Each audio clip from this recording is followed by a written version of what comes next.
A priest who had doubts found that at the moment of consecration, the bread turned to flesh and the wine turned to blood. He immediately stopped the Mass, and that Mass never ended. That flesh and blood exists here today and has been on display for 1200 years. It has not been artificially preserved, it has not deteriorated. For that alone, science has no answer. In 1970, Italian professor Edoardo Linoli, an expert in pathology, carried out the official examination of the relics. He found that it was human flesh and blood. La carne come un frammento di carne e venne fuori che era miocardio. Quello è sicuramente miocardio, ha una struttura tipica del miocardio. Asked his personal reaction, Per qualche mese mi sembrava di camminare 30 centimetri più alto per strada, poi scesi giù.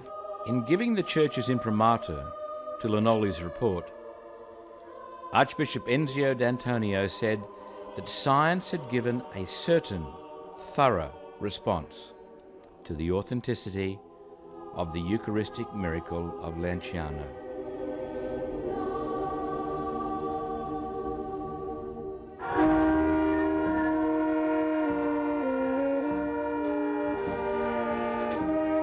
We are reminded again, 500 years later, of the truth of his living presence with another Eucharistic miracle.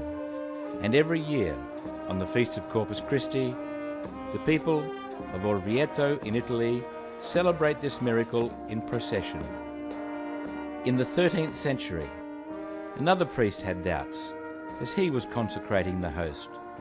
It began to bleed over his hands and onto the altar cloth. The people marched to the nearby town of Orvieto, where the current pope was in residence, displaying the blood-stained cloth. The pope instituted the great feast of Corpus Christi, the body and blood of Christ. And that same blood-stained linen cloth is solemnly paraded to this day. Even now, at the start of the new millennium, another case is being examined. In South America in 1996, a priest found an abandoned communion host in his church after the Mass. He placed the host in water. Within days, a blood-like substance emerged and grew in quantity over some weeks. In 1999, permission was given by the Archdiocese for the substance to be scientifically examined. So far, it has been found to contain human DNA and to have evidence of flesh and blood. A sample was examined by noted forensic pathologist Dr. Robert Lawrence of the United States. Mixed in it are these white cells, these little dots that you see. If this material had been placed directly into water after it was taken off a body, I would expect these cells to be dissolved. If you put cells in water under such conditions, They would be expected to dissolve. how long? A few minutes to an hour or two at the most. So they were active, living white cells at the time they were collected. This South American sample is the subject of further scientific analysis. So, Jesus always knew this gift would be a test of faith for many.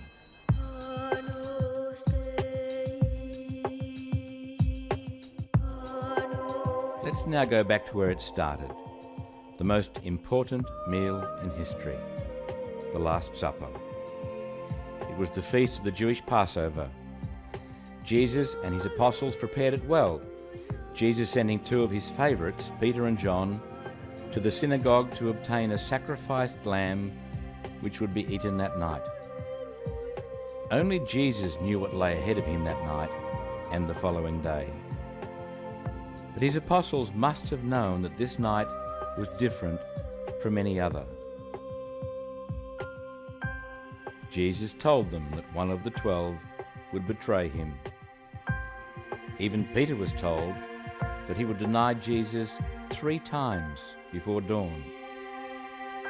Remember that while Jesus was fully man in his time, he was also the Son of God in union with his Father and the Holy Spirit. So he knew what lay ahead of him that night and the following day, and as a man, he suffered fear and anxiety as we would. But he put us first in a noble act of strength and generosity which is surely unparalleled. He fulfilled the promise he had made at Capharnaum almost a year before. He gave us our inheritance.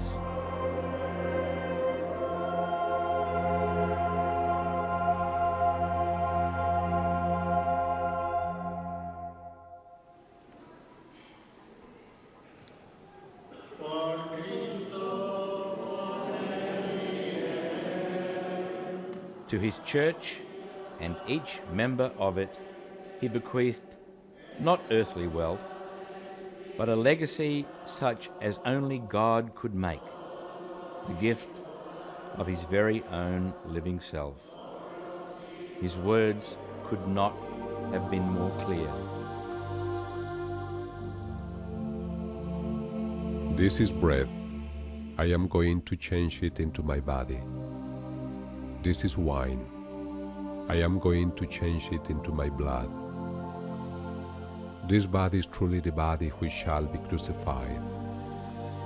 This blood is the very blood that shall be shed for the remission of sins.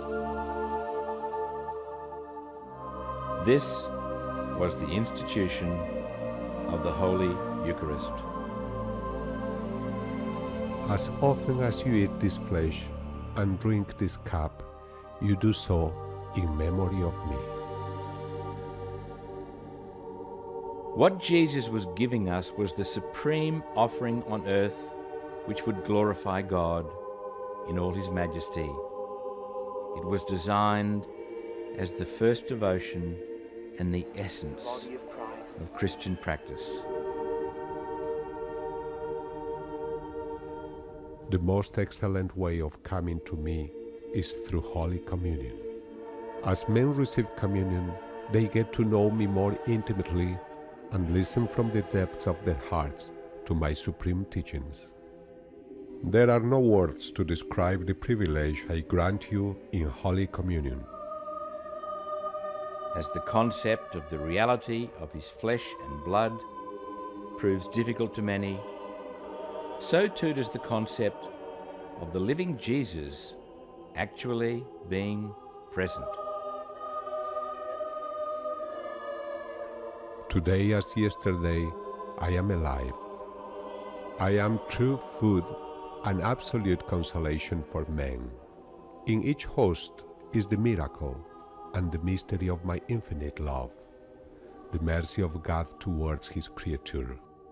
Do not consider me like someone non-existent, or like a being who once existed, a hero of history, because I am who I am. I always live. I am always present, always active in the hearts of men. Jesus also taught us the absolute importance of receiving the great gift of Holy Communion in a state of grace. He is offended as much as he was ever offended on earth when we do not approach this sacrament properly. The desire that all souls will be clean when they receive me in the sacrament of love led me to wash the feet of my apostles. I also did it to represent the sacrament of penance.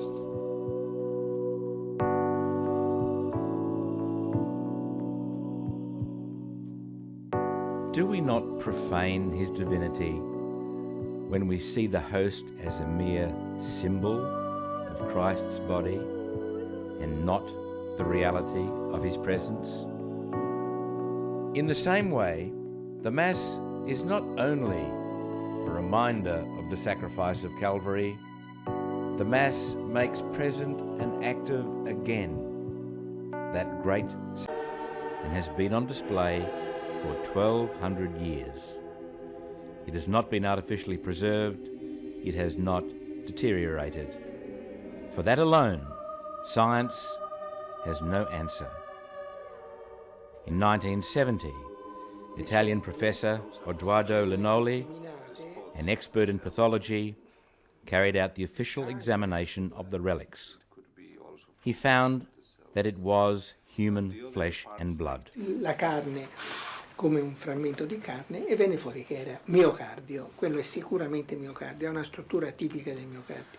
Asked his personal reaction, Per qualche mese mi sembrava di camminare 30 centimetri più alto per strada, poi scesi giù.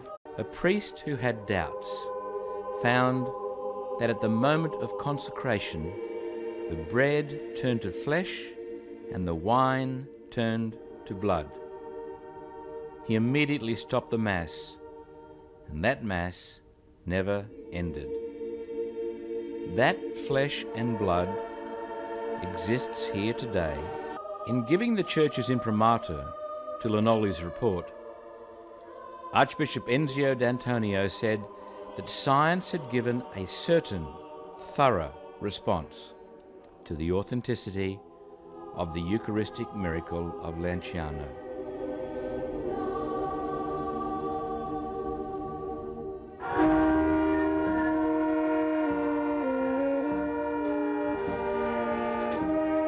We are reminded again, 500 years later, of the truth of his living presence with another Eucharistic miracle.